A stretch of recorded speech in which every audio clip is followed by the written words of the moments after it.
Hello students, welcome to the channel.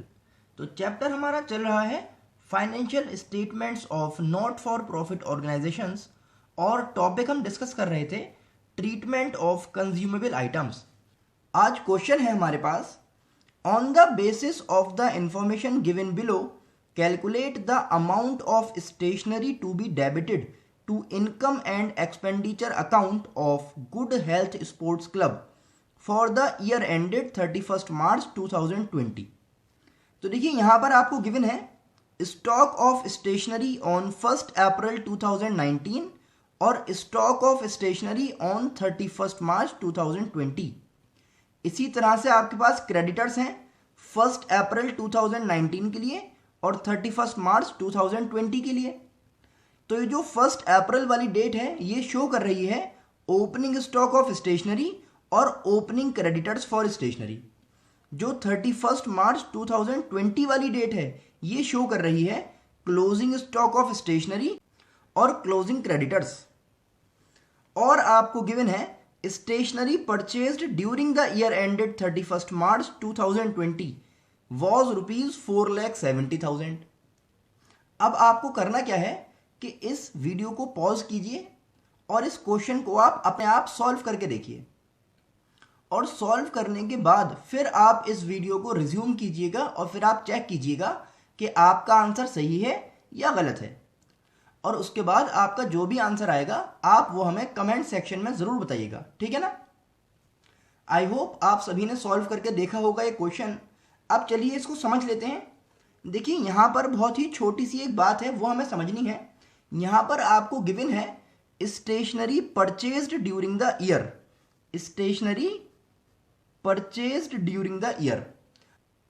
आप देखेंगे कि प्रीवियस लेक्चर्स में जो हमने क्वेश्चन सॉल्व किया है उसमें हमें गिवन था अमाउंट पेड फॉर स्टेशनरी।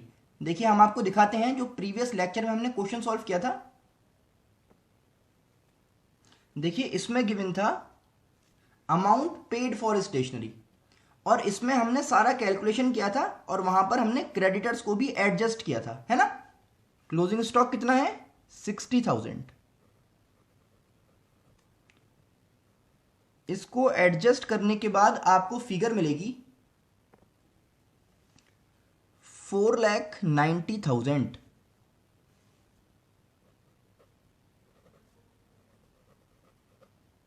ये हो जाएगा आपका stationery consumed to be debited to income and expenditure account।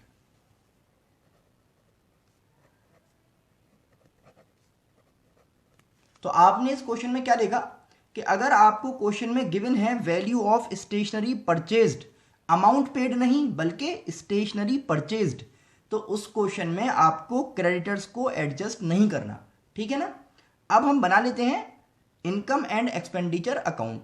ये जो हमने किया था ये है हमारा वर्किंग नोट, ठीक है ना। वर्किंग नोट बहुत इंपॉर्टेंट होता है। वर्किंग नोट से आप रफ कैलकुलेशंस करते हैं और उसके बाद जो मेन वैल्यू आपने कैलकुलेट की है उसको आप शो कर देंगे इनकम एंड एक्सपेंडिचर अकाउंट में। तो चलिए प्रिपेयर कर लेते हैं इनकम एंड एक्सपेंडिचर अकाउंट। तो देखिए ये है हमारा इनकम एंड एक्सपेंडिचर अकाउंट का फॉर्मेट और क्योंकि हमें इसमें सिर्फ शो करना है ट्रीटमेंट ऑफ स्टेशनरी कंज्यूम्ड तो आप इसको कहेंगे एक्सट्रैक्ट। जब भी आपके पास क्वेश्चन में सभी चीज़ों के बारे में इंफॉर्मेशन अवेलेबल नहीं होती और आपको सिर्फ कोई एक चीज़ ही शो करनी होती है तो उसको हम शो करते हैं with the help of extract. तो देखिए यहां पर आप लिखेंगे टू स्टेशनरी कंज्यूम्ड और स्टेशनरी कंज्यूम्ड की वैल्यू अभी आपने कैलकुलेट की है 4,90,000 और इसको हमने कैलकुलेट किया है थ्रू वर्किंग नोट। तो अगर आप कोई भी वैल्यू कैलकुलेट करते हैं थ्रू वर्किंग नोट तो आप यहां पर उसको जरूर मेंशन कीजिए।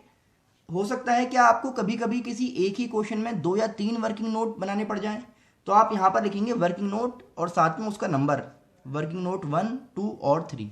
ठीक है ना। आई होप आपको समझ आया होगा। जिन लोगों ने सही आंसर कैलकुलेट किया है वो कमेंट सेक्शन में मुझे ज़रूर बताइए।